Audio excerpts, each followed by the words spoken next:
Notre Dame.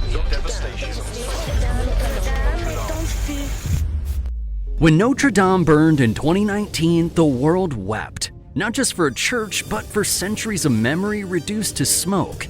Now, 5 years later, we step inside the most ambitious cathedral restoration in history, one still unfinished in 2025. So what's taking so long, and why does it matter so much? It began like any other evening in Paris. The sun dipped below the horizon, casting golden light on the Seine as tourists snapped photos and Parisians hurried home. But at 6:20 p.m., something was wrong.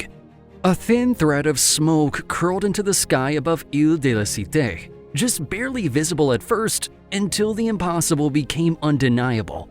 Flames had broken out beneath the 850-year-old wooden roof of Notre Dame. Within minutes, fire swallowed the ancient beams, known as the forest, so dry and dense they burned like matchsticks.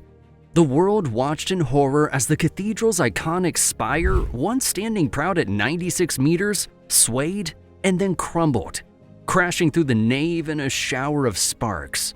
Firefighters battled the inferno for over 15 hours, climbing perilous heights to protect the bell towers and save priceless relics.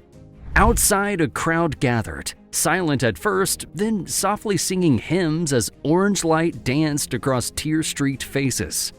TV broadcasts carried the images worldwide. People sobbed in living rooms across continents.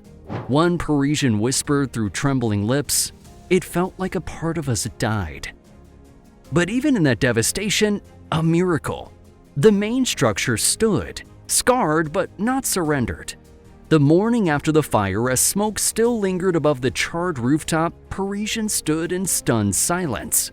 But beneath the ashes lay something indestructible, not just stone and glass, but a story 8 centuries in the making. Notre Dame wasn't just old, she was eternal. Construction began in 1163 under the reign of King Louis VII and stretched well into the 14th century. Generation after generation of craftsmen dedicated their entire lives to building her, carving her arches, erecting her flying buttresses, and breathing life into her grotesques. She stood as one of the greatest examples of French Gothic architecture, not just in France, but in the entire world. Within her walls, kings were crowned and emperors knelt. Napoleon Bonaparte crowned himself here in 1804. Popes visited, choirs echoed, and revolutions raged outside her doors, yet she remained. By the 1800s, Notre Dame had fallen into neglect, until Victor Hugo's The Hunchback of Notre Dame reignited France's love for her. To the French, she's a mother, a spiritual and cultural heartbeat. To the world, she's a masterpiece. Over 12 million people visited her every year, more than the Eiffel Tower. Historian Camille Pascal once wrote, "Notre Dame is more than stone. She's a piece of our soul carved into architecture."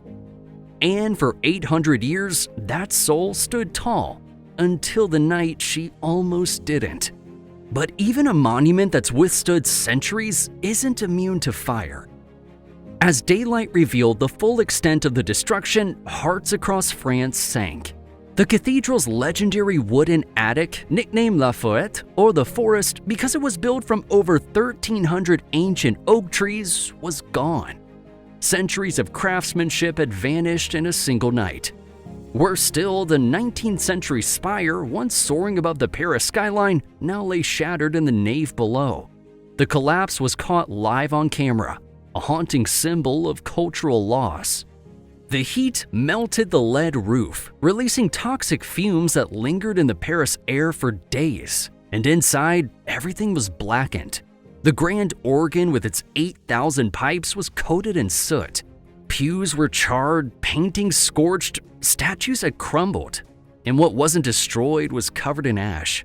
And yet, amid the wreckage, a glimmer of hope. In a daring move, firefighters and cathedral staff formed a human chain to rescue the crown of thorns, believed to have been worn by Jesus, along with the St. Louis tunic and other relics. They passed them hand to hand through smoke and heat. Miraculously, the stained glass rose windows, masterpieces from the 13th century, survived. But still, the emotional wound cut deep. Parisians mourned as if for a loved one. Across the globe, cities held vigils, churches rang their bells, and social media lit up with cries of grief and solidarity. The question was no longer if Notre Dame would be rebuilt, but how and at what cost. As the embers cooled and the shock gave way to resolve, one voice rang out above the grief. Standing before the still-smoking cathedral, French President Emmanuel Macron declared, "We will rebuild Notre Dame more beautiful than before." And his words weren't just a promise, they were a challenge to time, tradition, and tragedy. In the days that followed, the government announced an audacious goal to restore the cathedral in just 5 years, in time to reopen for the 2024 Paris Olympics. The world cheered, inspired by the boldness and the urgency. France scrapped futuristic designs and chose to rebuild Notre Dame's spire exactly as it was, a tribute to history over spectacle. But timelines faltered. COVID-19 paused construction, scattered workers, and delayed materials. Experts clashed over methods and meaning, while Macron stood firm. "We will rebuild because it's our destiny." Now, the target is late 2025. And while the world waits, the real work, the painstaking inch-by-inch resurrection, has begun behind Notre Dame's scarred walls. What was once thought impossible is now inching closer to reality. But at what cost and with what care? To rebuild a legend, you need more than passion. You need precision.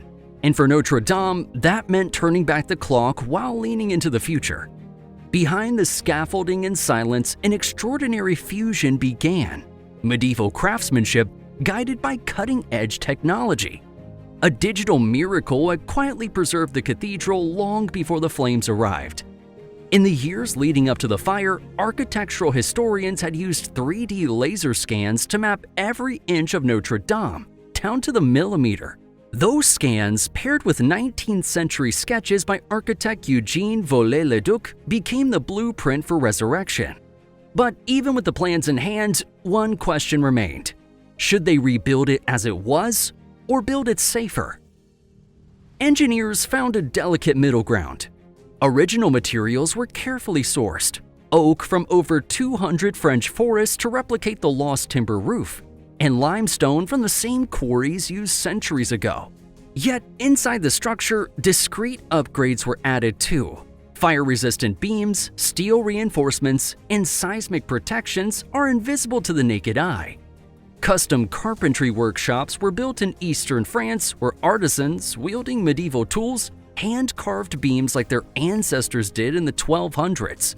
Preserving the soul of the building while preparing it for the next 800 years wasn't easy though, and it sparked fierce debate. Could historical purity and modern safety coexist? Lead architect Philippe Villeneuve thinks so. Watching his team at work, he said simply, "It's not just rebuilding, it's resurrecting." And in that resurrection, Notre Dame isn't just returning to life, she's being reborn. If engineering is the brain of Notre Dame's resurrection, then the artisans are its soul. Step behind the scaffolding and you'll enter a world that feels frozen in time.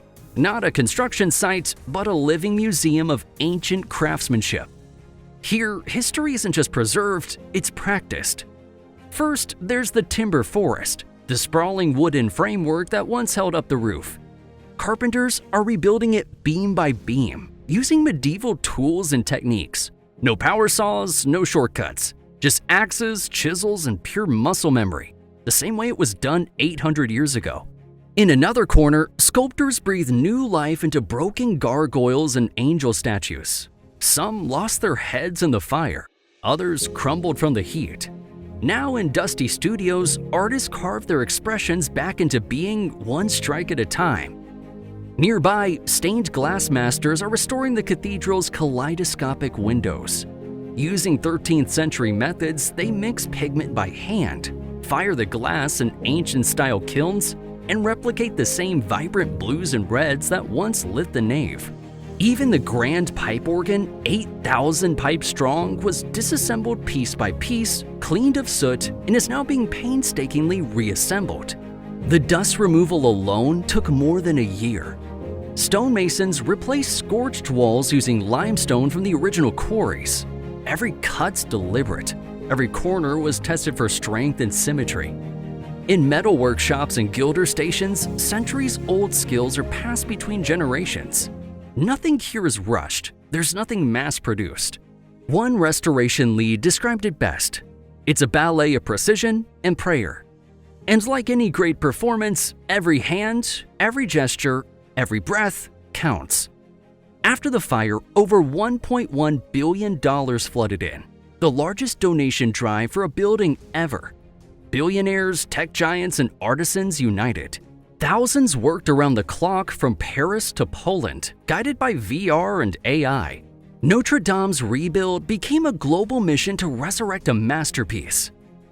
Notre Dame's revival had become more than a national mission. It was a global collaboration. It's a testament to what humanity can achieve when art, science, and heart come together.